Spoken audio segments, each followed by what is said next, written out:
ഇന്ത്യയുടെ അത്രത്തോളം വലിപ്പമുള്ള ഒരു വലിയ രാജ്യം. പക്ഷെ ഇത്രയും വലിയൊരു ദേശത്തിൽ തിരുവനന്തപുരം പോലെയുള്ള ഒരൊറ്റ സിറ്റിയിലുള്ളതിന്റെ 10% ജനങ്ങൾ പോലുമില്ല. അത്രയേറെ ശൂന്യമായ രാജ്യം. ഇവിടെ തിരക്കേറിയ തെരുവുകളും നഗരങ്ങളും ഗതാഗതങ്ങളും അങ്ങനെ ഒന്നും തന്നെയില്ല. റോഡുകൾ പോലും കാണാൻ കഴിയില്ല. എങ്ങും നിശബ്ദത മാത്രം. ഇങ്ങനൊരു രാജ്യമാണ് ഗ്രീൻലാൻഡ്. ലോകത്തിലെ ഏറ്റവും ജനസാന്ദ്രത കുറഞ്ഞ രാജ്യം. ഇവിടെ ആരും ജീവിക്കാൻ ഇഷ്ടപ്പെടാത്തതിന്റെ കാരണം തീവ്രമായ തണുപ്പായിരിക്കുമെന്ന് പെട്ടെന്ന് നമ്മൾ ചിന്തിക്കും. എന്നാൽ ഗ്രീൻലാൻഡിനേക്കാൾ തീവ്രമായ തണുപ്പുണ്ടായിരുന്നിട്ടും ഗ്രീൻലാൻഡിന്റെ 100 മടങ്ങ് ജനമുള്ള സ്ഥലങ്ങളുണ്ട്. അതുകൊണ്ട് ഗ്രീൻലാൻഡിന്റെ യഥാർത്ഥ പ്രശ്നം തണുപ്പ് മാത്രമല്ല. അപ്പോൾ ശരിക്കും എന്തുകൊണ്ടാണ് ഇവിടെ ആരും ജീവിക്കാത്തത്? നമുക്ക് നോക്കാം.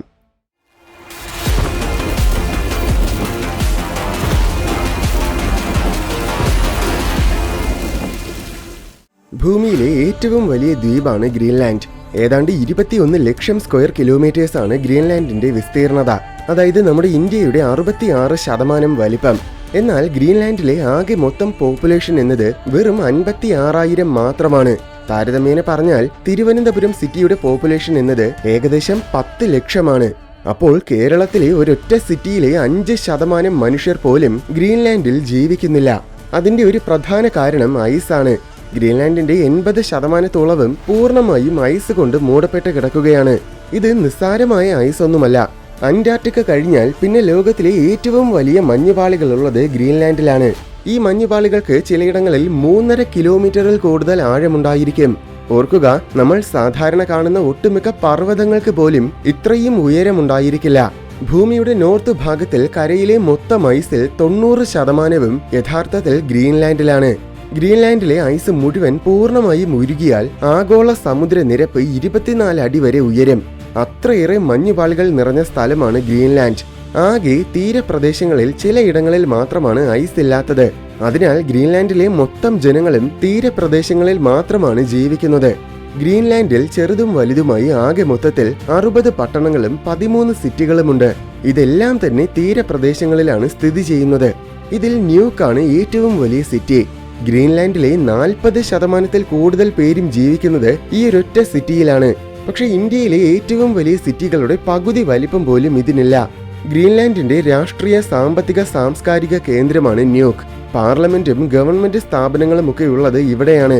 തൊഴിലവസരങ്ങളും സ്കൂളുകളും കടകളും സേവനങ്ങളും അങ്ങനെ എല്ലാം തന്നെ ഏറ്റവും കൂടുതൽ ലഭിക്കുന്നതും ഈ സിറ്റിയിൽ തന്നെ.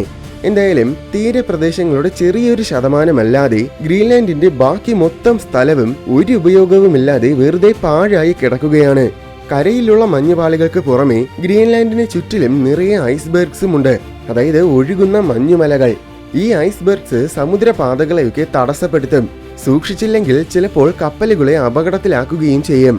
പ്രശസ്തമായ ടൈറ്റാനിക് അപകടമുണ്ടാക്കിയത് ഗ്രീൻലാൻഡിൽ നിന്നും രൂപം കൊണ്ട ഒരു മഞ്ഞുമലയാണ്. ഇങ്ങനെ കപ്പലുകൾക്ക് വരാൻ സാധിച്ചില്ലെങ്കിൽ ഗ്രീൻലാൻഡിലെ മൊത്തം ജനങ്ങളും കഷ്ടത്തിലാകും. കാരണം പുറത്തു നിന്നും കൊണ്ടുവരുന്ന സാധനങ്ങളെ മാത്രം ആശ്രയിച്ചാണ് ഗ്രീൻലാൻഡിലെ ജനങ്ങളെല്ലാം ജീവിക്കുന്നത്. അതുമാത്രമല്ല, മീൻപിടുത്തമാണ് ഗ്രീൻലാൻഡുകാരുടെ പ്രധാന തൊഴിൽ. മഞ്ഞുമലകൾ സമുദ്രപാതകൾ തടസ്സപ്പെടുത്തിയാൽ ഇവർക്ക് മീൻ പിടിക്കാനും പോകാൻ പറ്റാതെയാകും.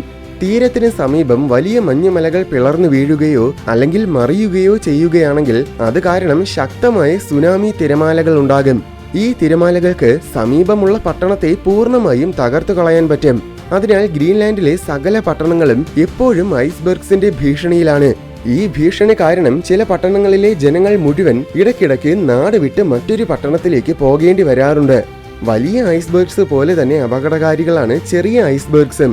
എന്തെന്നാൽ ചെറിയ ഐസ്ബർഗ്സിനെ ഡിറ്റക്ട് ചെയ്യാൻ വളരെ പ്രയാസമാണ്. അതിനാൽ കപ്പലുകളും ബോട്ടുകളും ഇത്തരം മഞ്ഞുകട്ടകളിൽ വന്നിടിക്കാൻ കൂടുതൽ സാധ്യതയുണ്ട്. ആകെ മൊത്തത്തിൽ ഗ്രീൻലാൻഡിന്റെ വളരെ വലിയൊരു വെല്ലുവിളിയാണ് ഐസ്. ലോകത്തിലെ ഏറ്റവും ഒറ്റപ്പെട്ട സ്ഥലങ്ങളിൽ ഒന്നാണ് ഗ്രീൻലാൻഡ്. ഇന്ത്യയിലാണെങ്കിൽ നമുക്ക് ഇവിടെയുള്ള ഏത് സിറ്റിയിൽ വേണമെങ്കിലും നിസ്സാരമായിട്ട് പോകാം. കാരണം എല്ലാ സ്ഥലങ്ങളെയും തമ്മിൽ ബന്ധിപ്പിക്കാൻ നിരവധി റോഡുകളുണ്ട്. എന്നാൽ ഗ്രീൻലാൻഡിലെ അവസ്ഥ അങ്ങനെയല്ല. എല്ലാ സിറ്റികളിലും റോഡുകളുണ്ട്. പക്ഷെ ഈ റോഡ്സ് എല്ലാം ഓരോ സിറ്റിയുടെയും അതിര് വരെ മാത്രമേ ഉണ്ടായിരിക്കൂ. അല്ലാതെ സിറ്റികളെ തമ്മിൽ ബന്ധിപ്പിക്കുന്ന ഒരു റോഡ് പോലും ഗ്രീൻലാൻഡിലില്ല. ഒരു സിറ്റിയിൽ നിന്നും മറ്റൊരു സിറ്റിയിലേക്ക് പോകണമെങ്കിൽ ഏറ്റവും കൂടുതൽ ഉപയോഗിക്കുന്നത് ബോട്ടുകളെയാണ്. പിന്നെ ചില സാഹചര്യങ്ങളിൽ, ഉദാഹരണത്തിന് ഒരുപാട് അകലെയുള്ള ഒരു സിറ്റിയിൽ പോകണമെങ്കിൽ വിമാനങ്ങളെയോ ഹെലികോപ്റ്റേഴ്സിനെയോ ആശ്രയിക്കേണ്ടി വരും. വിമാനം എന്ന് പറഞ്ഞത് യഥാർത്ഥത്തിൽ കുഞ്ഞൻ വിമാനങ്ങളെയാണ്, അല്ലാതെ വലിയ വിമാനങ്ങൾ ലാൻഡ് ചെയ്യാനുള്ള സൗകര്യം എല്ലാ സിറ്റികളിലുമില്ല. ഗ്രീൻലാൻഡിൽ മൊത്തത്തിൽ നിലവിൽ ആകെ 3 വലിയ എയർപോർട്ട്സ് മാത്രമേ ഉള്ളൂ. അതും വളരെ അടുത്ത കാലത്താണ് വന്നത്.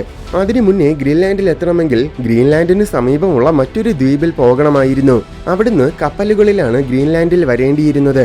എന്തായാലും തമ്മിൽ ബന്ധിപ്പിക്കുന്ന റോഡ്സ് ഒന്നും ഇല്ലാത്തതിനാൽ ഗ്രീൻലാൻഡിലെ ഓരോ പട്ടണവും സിറ്റിയും വ്യത്യസ്തമായ ഓരോ രാജ്യങ്ങൾ പോലെ ഒറ്റപ്പെട്ടാണ് കിടക്കുന്നത്. മറ്റുള്ളവരിൽ നിന്നും പൂർണ്ണമായും ബന്ധം വിച്ഛേദിക്കപ്പെട്ട സ്ഥലങ്ങൾ. ഇങ്ങനെ ഒറ്റപ്പെട്ട അവസ്ഥ ദൈനംദിന ജീവിതത്തെ കൂടുതൽ പ്രയാസകരമാക്കും. യാത്ര, തൊഴിൽ, വ്യവസായം, എമർജൻസി സർവീസുകൾ അങ്ങനെ എല്ലാം തന്നെ ദുരിതപൂർണമാകും. ഇതിന് പുറമെയാണ് തണുപ്പ് വരുന്നത്. കൊടും തണുപ്പുള്ള സ്ഥലമാണ് ഗ്രീൻലാൻഡ്. ശീതകാലത്ത് തീരപ്രദേശങ്ങളിൽ -20°C വരെ താപനില കുറയാറുണ്ട്. ഉൾപ്രദേശങ്ങളിലാണെങ്കിൽ -50°C വരെ എത്തും. ഇത് വളരെ മാരകമായ തണുപ്പാണ്. സൂക്ഷിച്ചില്ലെങ്കിൽ മരണം വരെ സംഭവിക്കാം. ശീതകാലത്ത് ഗ്രീൻലാൻഡിന്റെ നോർത്തേൺ ഭാഗങ്ങളിൽ 3-4 മാസങ്ങളോളം സൂര്യൻ ഉദിക്കില്ല. എപ്പോഴും രാത്രിയായിരിക്കും. സദേൺ ഭാഗങ്ങളിൽ സൂര്യൻ ഉദിക്കുമെങ്കിലും ദിവസത്തിന്റെ ദൈർഘ്യം തീരെ കുറവായിരിക്കും. ഏതാണ്ട് 6 മണിക്കൂറുകളോളം മാത്രമായിരിക്കും പകൽ. ബാക്കി മൊത്തം രാത്രിയായിരിക്കും. സൂര്യപ്രകാശമില്ലാതെ തണുത്തുറഞ്ഞ ഈ ഒറ്റപ്പെട്ട ദ്വീപിൽ ജീവിക്കുക എന്നത് അത്ര നിസ്സാരമായ കാര്യമല്ല. പക്ഷേ ഈ തണുപ്പിനേക്കാൾ വളരെ വലിയൊരു പ്രശ്നമാണ് കാറ്റ്. ഗ്രീൻലാൻഡ് മുഴുവൻ അതിശക്തമായ കാറ്റുകൾ വീശും. ചില പ്രദേശങ്ങളിൽ ഈ കാറ്റ് കാരണം നടക്കാൻ പോലും ബുദ്ധിമുട്ടാണ്. ഈ കാറ്റുകളൊക്കെ വീശുന്നത് തികച്ചും അപ്രതീക്ഷിതമായിട്ടായിരിക്കും. വളരെ ശാന്തമായ കാലാവസ്ഥയാണെങ്കിൽ പോലും തൊട്ടടുത്ത നിമിഷം വയലന്റായി കാറ്റ് വീശും. ഈസ്റ്റേൺ തീരപ്രദേശങ്ങളിൽ പിറ്ററാക്ക് എന്നൊരു തരം തീവ്രമായ കാറ്റ് വീശാറുണ്ട്. ഇതിന് 325 km/h വേഗത വരെ കൈവരിക്കാനാകും. ഇത് കാരണം പണ്ട് ഒരുപാട് കെട്ടിടങ്ങളൊക്കെ തകരുകയും വൻ നാശനഷ്ടങ്ങൾ ഉണ്ടാവുകയും ചെയ്തിട്ടുണ്ട്. ഈ കാറ്റിനെ അതിജീവിക്കാൻ കഴിയുന്ന രീതിയിലാണ് ഇന്ന് സകല കെട്ടിടങ്ങളും നിർമ്മിച്ചിരിക്കുന്നത്. അതിനാൽ കെട്ടിടങ്ങൾ ഇന്ന് സേഫാണ്. എന്നിരുന്നാലും കാറ്റ് കാരണം വേറെ ഒരുപാട് ബുദ്ധിമുട്ടുകൾ ഉണ്ടാകും. ഇന്ന് ഹെലികോപ്റ്ററിലൂടെയും വിമാനത്തിലൂടെയുമാണ് പ്രധാനമായും ഗ്രീൻലാൻഡിൽ എത്തുന്നത്. പക്ഷേ കാറ്റിന്റെ പ്രശ്നം കാരണം വായുമാർഗമുള്ള യാത്ര പലപ്പോഴും ഡിലേ ആകാറുണ്ട്. അതും പല ദിവസങ്ങളോളം വരെയാണ് ഡിലേ ആകുന്നത്. കാറ്റിന്റെ ശക്തിയിൽ തകരുന്ന ഇലക്ട്രിക് ലൈൻസ് കാരണം ചിലപ്പോഴൊക്കെ പവർ ഔട്ടേജസും ഉണ്ടാകും. ഈ വർഷം ജനുവരിയിലും അങ്ങനെ ഒരു സംഭവം ന്യൂയോർക്ക് സിറ്റിയിലുണ്ടായി. അപൂർവം ചില സന്ദർഭങ്ങളിൽ ചുഴലിക്കാറ്റ് പോലും ഇവിടെ വീശാറുണ്ട്. ഈ ചുഴലിക്കാറ്റും സുനാമി ഭീഷണി ഉണ്ടാക്കും. കാറ്റ് കാരണം മറ്റൊരു വിചിത്രമായ പ്രശ്നമുണ്ടാകും. അതാണ് വൈറ്റ് ഔട്ട്. ശക്തമായ കാറ്റ് നിലത്തുള്ള മഞ്ഞിനെ ഇളക്കുകയും ഈ മഞ്ഞ് കാറ്റിനൊപ്പം സഞ്ചരിക്കുകയും ചെയ്യും. ഇത്തരം കാറ്റിനിടയിൽ പെട്ടുപോയി കഴിഞ്ഞാൽ പിന്നെ ചുറ്റും മഞ്ഞല്ലാതെ ഒന്നും കാണാൻ കഴിയില്ല. നിലം പോലും കാണാൻ പറ്റില്ല. ശരിക്കും കട്ടിയുള്ള ഒരു മേഘത്തിനുള്ളിൽ കുടുങ്ങിയതുപോലെ തോന്നും. ഇതാണ് വൈറ്റ് ഔട്ട്. ചിലപ്പോൾ സെക്കൻഡുകൾ കൊണ്ടായിരിക്കും ഇത് സംഭവിക്കുന്നത്. അതുകൊണ്ട് തന്നെ ഇത് വളരെ അപകടകാരിയുമാണ്. ചുരുക്കി പറഞ്ഞാൽ പ്രകൃതി എല്ലാ ദിശയിൽ നിന്നും ഗ്രീൻലാൻഡിനെ ആക്രമിക്കാൻ പരമാവധി ശ്രമിക്കുന്നുണ്ട്. പൊതുവെ ഗ്രീൻലാൻഡിന്റെ ചിത്രങ്ങളിലും വീഡിയോസിലും ഒന്നും നിങ്ങൾക്ക് ഒരൊറ്റ മരം പോലും കാണാൻ കഴിയില്ല. കാരണം അപൂർവം ചില സ്ഥലങ്ങളിൽ ഏതാനും ചില മരങ്ങളല്ലാതെ ഗ്രീൻലാൻഡിൽ വേറെ ഒരിടത്തും മരങ്ങളില്ല. ഇത് അത്ര വലിയൊരു പ്രശ്നമായിട്ട് പെട്ടെന്ന് നമുക്ക് തോന്നില്ല. എന്നാൽ യഥാർത്ഥത്തിൽ മരങ്ങളുടെ അഭാവം കാരണം ഒരുപാട് പ്രശ്നങ്ങളുണ്ട്. മരങ്ങൾ സാധാരണഗതിയിൽ പ്രകൃതിയുടെ കവചം പോലെയാണ് പ്രവർത്തിക്കുന്നത്. അവ കാറ്റിനെ തടയും, മണ്ണൊലിപ്പ് കുറയ്ക്കാൻ സഹായിക്കും, ആവശ്യത്തിനുള്ള തടിയും വിറകുമൊക്കെ നൽകും, തണൽ നൽകും. അങ്ങനെ ആകെ മൊത്തത്തിൽ മരങ്ങൾ പരിസ്ഥിതിയെ കൂടുതൽ വാസയോഗ്യമാക്കി മാറ്റും. എന്നാൽ നിർഭാഗ്യവശാൽ ഗ്രീൻലാൻഡിൽ ഈ കവചമില്ല. അതുകൊണ്ടാണ് ശക്തമായി കാറ്റ് വീശുന്നത്. കെട്ടിട നിർമ്മാണത്തിനും മറ്റുമൊക്കെ തടി വളരെ അത്യാവശ്യമായ ഒരു ഘടകമാണ്. അതിനാൽ ആവശ്യമുള്ള തടി മുഴുവൻ മറ്റു രാജ്യങ്ങളിൽ നിന്നും ഇമ്പോർട്ട് ചെയ്യുകയാണ് പതിവ്. പക്ഷേ ഗ്രീൻലാൻഡിലെ ജനങ്ങൾ മരത്തിന്റെ അഭാവത്തെ ഒരു ഭാഗ്യമായിട്ടാണ് കരുതുന്നത്.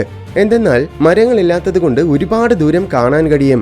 അകലിൽ നിന്നും വരുന്ന മഞ്ഞുമലകളെ നേരത്തെ തന്നെ കാണാനും തിമിംഗലങ്ങളെ സ്പോട്ട് ചെയ്യാനും കാലാവസ്ഥ നിരീക്ഷിക്കാനും അങ്ങനെ എല്ലാത്തിനും ഈ ദൂരക്കാഴ്ച നല്ലതാണ്. അതുമാത്രമല്ല മരങ്ങളില്ലാത്തതുകൊണ്ട് കൃഷിക്ക് ആവശ്യമായ സൂര്യപ്രകാശം നല്ല രീതിയിൽ നേരിട്ട് ലഭിക്കും. അങ്ങനെ എല്ലാം കൊണ്ടും ഗ്രീൻലാൻഡുകാർക്ക് മരങ്ങളില്ലാത്തത് ഒരു അനുഗ്രഹം തന്നെയാണ്. ഗ്രീൻലാൻഡിന്റെ മറ്റൊരു പ്രശ്നമാണ് ജലം. ലോകത്തിലെ മൊത്തം ഫ്രഷ് വാട്ടറിൽ ഏകദേശം 10% ഗ്രീൻലാൻഡിലാണ് സ്ഥിതി ചെയ്യുന്നത്. പക്ഷേ ഈ ജലം മുഴുവൻ ഐസിന്റെ രൂപത്തിലാണ് കിടക്കുന്നത്. അല്ലാതെ എളുപ്പത്തിൽ എടുക്കാൻ പറ്റുന്ന രീതിയിൽ ദ്രാവക രൂപത്തിലല്ല. ചെറിയ അരുവികളും കായലുകളും നദികളുമാണ് ഗ്രീൻലാൻഡിലെ പ്രധാന ജലസ്രോതസ്സുകൾ. മഞ്ഞുരുകുന്നതിലൂടെയാണ് ഇത്തരം ജലസ്രോതസ്സുകൾ ഉണ്ടാകുന്നത്. പക്ഷേ ഇതെല്ലാം വേനൽക്കാലത്ത് മാത്രമേ ഉണ്ടായിരിക്കൂ. ശീതകാലമാകുമ്പോഴേക്കും ഈ സ്രോതസ്സുകളെല്ലാം തണുത്തുറയും. മിക്കവാറും ഉപരിതലം മാത്രമായിരിക്കും ഫ്രീസ് ആകുന്നത്. അടിയിൽ ദ്രാവക രൂപത്തിൽ തന്നെ ജലമുണ്ടായിരിക്കും. പക്ഷെ ഇങ്ങനെ ജലമുണ്ടെങ്കിലും ജലം സ്രോതസ്സിൽ നിന്നും പട്ടണത്തിൽ എത്തിക്കുക എന്നതാണ് ഏറ്റവും വലിയ വെല്ലുവിളി. വാട്ടർ പൈപ്സിനെ അണ്ടർഗ്രൗണ്ടിൽ കുഴിച്ചിടാൻ സാധിക്കില്ല. എന്തെന്നാൽ ഇവിടുത്തെ മണ്ണ് തണുത്തുറഞ്ഞ അവസ്ഥയിലാണ്. ഇത്തരം മണ്ണിനെ പെർമാഫ്രോസ്റ്റ് എന്നാണ് പറയുന്നത്. ഒട്ടുമിക്ക സ്ഥലങ്ങളിലും 100 മീറ്റേഴ്സോളം ആഴം വരെ പെർമാഫ്രോസ്റ്റ് ആയിരിക്കും. ഈ പെർമാഫ്രോസ്റ്റിന് പല പല പാളികൾ ഉണ്ടായിരിക്കും. വേനൽക്കാലമാകുന്ന സമയം പെർമാഫ്രോസ്റ്റിന്റെ ഏറ്റവും മുകളിലത്തെ പാളികൾ ഉരുകും. അത് കാരണം പെർമാഫ്രോസ്റ്റിൽ വിള്ളലുകൾ വീഴാനും പാളികളൊക്കെ അങ്ങോട്ടും ഇങ്ങോട്ടും നീങ്ങാനുമുള്ള സാധ്യതയുമുണ്ട്. അതിനാൽ വാട്ടർ പൈപ്സ് അണ്ടർഗ്രൗണ്ടിൽ സ്ഥാപിച്ചാൽ വേനൽക്കാലമാകുമ്പോൾ അവ പൊട്ടിപ്പോകാനുള്ള സാധ്യത വളരെ കൂടുതലാണ്. ശീതകാലത്തിലാണെങ്കിൽ നിലം തണുത്തുറയുകയും വികസിക്കുകയും ചെയ്യുമ്പോൾ പൈപ്പുകളിൽ ശക്തമായ സമ്മർദ്ദം അനുഭവപ്പെട്ട് പൊട്ടിപ്പോകും. ഇതൊക്കെ ഒഴിവാക്കാൻ വാട്ടർ പൈപ്സിനെ നിലത്തിന് മുകളിലൂടെയാണ് ഇട്ടിരിക്കുന്നത്. ഈ പൈപ്സിലൂടെ പോകുന്ന ജലത്തിനെ ചൂടാക്കാനുള്ള സംവിധാനവും ഉണ്ടായിരിക്കും. അല്ലെങ്കിൽ പൈപ്പുകളൊക്കെ തണുത്തുറഞ്ഞ് മരവിച്ചു പോകും. ഏതാനും ചില മണിക്കൂറുകൾ നേരത്തേക്ക് വൈദ്യുതി നഷ്ടമായാൽ പോലും സകല പൈപ്പുകളും തണുത്തുറയും. അങ്ങനെ സിറ്റി മൊത്തം ജലമില്ലാതെ കഷ്ടത്തിലാകും. ഒരു പ്രധാനപ്പെട്ട കാര്യം, പട്ടണങ്ങളെല്ലാം പൊതുവെ കട്ടിയുള്ള ബെഡ്റോക്കിന് മുകളിലായിരിക്കും സ്ഥാപിച്ചിരിക്കുന്നത്. അതിനു പുറമെ പെർമാഫ്രോസ്റ്റ് കാരണം ഉണ്ടാകുന്ന പ്രശ്നങ്ങളൊക്കെ തടയുന്ന രീതിയിലാണ് ഗ്രീൻലാൻഡിലെ സകല കെട്ടിടങ്ങളും നിർമ്മിച്ചിരിക്കുന്നത്. അതുകൊണ്ട് സിറ്റികളുടെ നിലനിൽപ്പിന് പെർമാഫ്രോസ്റ്റ് അത്രത്തോളം പ്രശ്നമല്ല. എന്തായാലും ഈ പറഞ്ഞത് ദ്രാവക ജലം ലഭ്യമായ പട്ടണങ്ങളുടെ കാര്യമാണ്. ചില പട്ടണങ്ങളിൽ ദ്രാവക രൂപത്തിലുള്ള ജലസ്രോതസ്സുകൾ ഉണ്ടായിരിക്കില്ല. അത്തരം സ്ഥലങ്ങളിലുള്ളവർ മഞ്ഞിനെ ഉരുക്കിയാണ് ജലം കണ്ടെത്തുന്നത്. അതിനുവേണ്ടി വൻതോതിലുള്ള ഊർജം ചെലവാക്കേണ്ടി വരും. ചില പട്ടണങ്ങളിലാണെങ്കിൽ ശുദ്ധജല സ്രോതസ്സുകൾ ഒന്നുമില്ലാത്തതിനാൽ സമുദ്രജലത്തെ ശുദ്ധീകരിച്ചാണ് ജലം കണ്ടെത്തുന്നത്. ജലത്തിന്റെ കാര്യം പറയുമ്പോൾ മറ്റൊരു പ്രധാനപ്പെട്ട കാര്യവും കൂടെ പറയേണ്ടതുണ്ട്. ഗ്രീൻലാൻഡിലെ ഒട്ടുമിക്ക ഭാഗങ്ങളിലും സഹാറ മരുഭൂമിയിൽ ലഭിക്കുന്ന അത്ര മഴ പോലും ലഭിക്കാറില്ല. അതിനാൽ ഗ്രീൻലാൻഡ് യഥാർത്ഥത്തിൽ വളരെ വരണ്ട ഒരു രാജ്യമാണ്. ഒട്ടുമിക്ക രാജ്യങ്ങളിലും എന്തെങ്കിലും തരത്തിലുള്ള ധാന്യവിളകൾ ഉണ്ടായിരിക്കും. എന്നാൽ ഗ്രീൻലാൻഡിൽ അത്തരത്തിലുള്ള കൃഷി ഏകദേശം പൂർണ്ണമായും അസാധ്യമാണ്. അതിന്റെ കാരണം നേരത്തെ പറഞ്ഞ പെർമാഫ്രോസ്റ്റ് തന്നെ. 2026 കണക്ക് പ്രകാരം ഗ്രീൻലാൻഡിന്റെ വെറും 0.6% നിലം മാത്രമാണ് കൃഷിക്ക് വേണ്ടി ഉപയോഗിക്കുന്നത്. ഈ 0.6%-ൽ അനിമൽ ഫാംസും കൂടെയുണ്ട്. അല്ലാതെ ധാന്യവിളകൾ മാത്രമല്ല.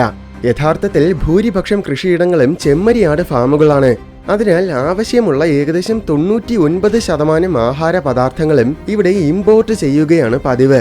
ആഹാരത്തിന്റെ കാര്യത്തിൽ മാത്രമല്ല, ഇന്ധനങ്ങൾ, നിർമ്മാണ സാധനങ്ങൾ, ഉപകരണങ്ങൾ, യന്ത്രങ്ങൾ, സാങ്കേതിക വിദ്യകൾ, മരുന്നുകൾ, ആധുനിക വസ്ത്രങ്ങൾ, ഉപഭോഗ വസ്തുക്കൾ, അങ്ങനെ ദൈനംദിന ജീവിതത്തിന് ആവശ്യമായ ഏകദേശം എല്ലാ സാധനങ്ങളും മറ്റ് രാജ്യങ്ങളിൽ നിന്നും കൊണ്ടുവരികയാണ് ചെയ്യുന്നത്.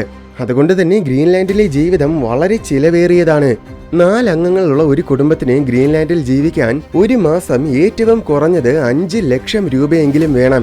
ഇത് അടിസ്ഥാന സൗകര്യങ്ങൾക്ക് ആവശ്യമായ കാശ് മാത്രമാണ്, അല്ലാതെ ലക്ഷറിയായി ജീവിക്കാനല്ല. ചില സാഹചര്യങ്ങളിൽ ചരക്ക് കപ്പലുകൾക്ക് ഗ്രീൻലാൻഡിൽ വരാൻ സാധിക്കില്ല. അങ്ങനെ സപ്ലൈസ് എല്ലാം ഡിലേ ആകും. അത്തരം സാഹചര്യങ്ങളിൽ എല്ലാത്തിന്റെയും വില കുത്തനെ ഉയരും. മറ്റൊരു കാര്യം, 99% ആഹാര പദാർത്ഥങ്ങളും ഇമ്പോർട്ട് ചെയ്യുമെന്ന് പറഞ്ഞത് യഥാർത്ഥത്തിൽ സീ ഫുഡിനെ ഉൾപ്പെടുത്താതെയാണ്. സീ ഫുഡ് ഗ്രീൻലാൻഡിൽ ധാരാളം ലഭ്യമാണ്. എന്തായാലും ഗ്രീൻലാൻഡിലെ ജീവിതം അത്യധികം ചിലവേറിയതാണ്. അതുകൊണ്ട് തന്നെ ഒട്ടുമിക്ക പേരും ഗ്രീൻലാൻഡിനെ ഉപേക്ഷിച്ച് ഡെൻമാർക്കും കാനഡയും പോലെയുള്ള സ്ഥലങ്ങളിലേക്ക് പോവുകയാണ് ചെയ്യുന്നത്. അതിനാൽ കാലക്രമേണ ഗ്രീൻലാൻഡിലെ പോപ്പുലേഷൻ തീരെ കുറയുമെന്നാണ് കരുതപ്പെടുന്നത്. ഗ്രീൻലാൻഡിന്റെ മറ്റൊരു പ്രധാന പ്രശ്നം എന്നത് റിസോഴ്സസ് ആണ്. ഗ്രീൻലാൻഡിൽ ഉപയോഗപ്രദമായ ഒരുപാട് പ്രകൃതി സമ്പത്തുകളുണ്ട്. പക്ഷേ നിർഭാഗ്യവശാൽ അതെല്ലാം തന്നെ ഐസിനടിയിലാണ്. അതായത് ശേഖരിക്കാൻ പറ്റാത്ത രീതിയിൽ കിടക്കുകയാണ്. നിലവിൽ ആകെയുള്ള ഒരേ ഒരു പ്രകൃതി സമ്പത്ത് എന്നത് സീ ഫുഡാണ്. ഗ്രീൻലാൻഡിലെ സമ്പദ് വ്യവസ്ഥയെ പിടിച്ചു നിർത്തുന്നത് തന്നെ സീ ഫുഡ് എക്സ്പോർട്ടിംഗ് ആണെന്ന് പറയാം. സീ ഫുഡ് എക്സ്പോർട്ട് ചെയ്യുന്ന ലോകത്തിലെ ഏറ്റവും പ്രധാന രാജ്യങ്ങളിലൊന്നാണ് ഗ്രീൻലാൻഡ്. ഗ്രീൻലാൻഡിന്റെ മൊത്തം വരുമാനത്തിന്റെ 25%-ഓളവും യഥാർത്ഥത്തിൽ സീ ഫുഡ് വ്യവസായത്തിൽ നിന്ന് മാത്രം ലഭിക്കുന്നതാണ്. അനന്തമായ മഞ്ഞുപാളികൾ, ഉപയോഗശൂന്യമായ നിലങ്ങൾ, ഭയാനകമായ ഒറ്റപ്പെടൽ, അതിജീവനത്തിനായുള്ള ഉയർന്ന ചിലവ്, പ്രകൃതി സമ്പത്തുകളുടെ അഭാവം, ആഹാരത്തിന്റെ ലഭ്യതക്കുറവ്, മരവിപ്പിക്കുന്ന തണുപ്പ്, തീവ്രമായ കാറ്റ്, അങ്ങനെ ഗ്രീൻലാൻഡിലെ സകലവും മനുഷ്യ ജീവിതത്തെ അതിന്റെ അതിരുകളിലേക്ക് തള്ളിവിടുന്നവയാണ്. അതുകൊണ്ടാണ് ഗ്രീൻലാൻഡ് ശൂന്യമായിരിക്കുന്നത്. പ്രകൃതി ഇപ്പോഴും നമ്മെ നോക്കി അഹങ്കാരത്തോടെ വെല്ലുവിളിക്കുന്ന ഒരു സ്ഥലമാണിത്. ലോകത്തിന്റെ ഏകദേശം എല്ലാ കോണുകളും കീഴടക്കിയ മനുഷ്യന് മുന്നിൽ ഗ്രീൻലാൻഡ് വളരെ വലിയൊരു ഓർമ്മപ്പെടുത്തലായി നിലകൊള്ളുകയാണ്. ഭൂമിയിൽ ഇപ്പോഴും മനുഷ്യരുടേതല്ലാത്ത സ്ഥലങ്ങളുണ്ട് എന്ന ഓർമ്മപ്പെടുത്തൽ.